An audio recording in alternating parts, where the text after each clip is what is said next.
Hi, இது என்னோடய first video என்னோடய ஓன் வாய்ஸில். உண்மையாக சொல்லணுன்னா கொஞ்சம் பயமாக இருக்குது.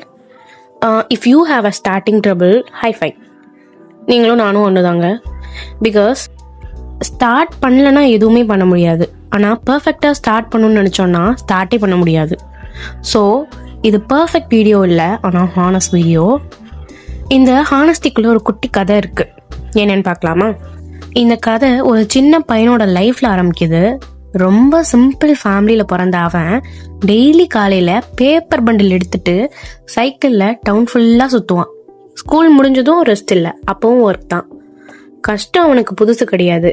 ஆனால் அப்போ மனசில் ஒரு பெரிய விஷயம் இருந்துச்சு. என்ன அப்படின்னா, நான் இந்த தேசத்துக்காக ஏதாச்சும் ஒன்று பெருசாக பண்ணணும் அப்படின்னு. ஆனால் லைஃப் எல்லாருக்கும் ஈஸியாக இருக்காதுல்ல. அவன் ரொம்ப ஆசையாக ஒரு பெரிய ஆப்பர்ச்சுனிட்டிக்கு அப்ளை பண்ணுறான். ஆனால் அதோட ஆன்சர் ரிஜெக்ஷன் தான். இன்டர்வியூ முடிஞ்சு வெளியே வரும்போது அவன் மனசு ரொம்ப உடஞ்சிருது. நான் இதுக்கு ஒர்த்தே இல்லை அப்படின்னு எல்லாம் யோசிக்கிறான். ஆனால் அந்த மொமெண்ட்ல அவன் ஒரு டெசிஷன் எடுக்கிறான். இந்த ரிஜெக்ஷன் என்னோட எண்ட் இல்லை, இது என் ட்ரைனிங் அப்படின்னு. ஃபெயிலியரை எக்ஸ்கியூஸாக யூஸ் பண்ணாமல் அதை ஒரு ஃபியூவலாக யூஸ் பண்ணுறான்.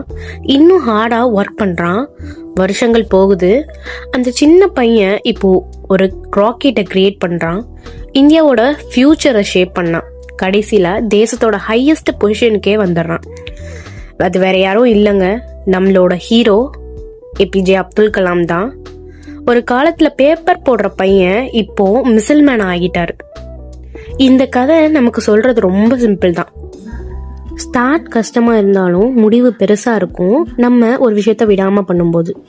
இந்த வீடியோ பார்க்குற நீங்க யாருனாலும் உங்க மைண்ட்ல இருக்கிற ஒரு பயத்தை கொஞ்சமா விட்டுட்டு இந்த வீடியோ உங்களை ஸ்டார்ட் பண்ண இன்ஸ்பயர் பண்ணுச்சுன்னா அதுவே எனக்கு போதுங்க. திஸ் இஸ் அ டே 1. இன்னும் நிறைய கற்றுக்க போகிறோம். Thanks for listening.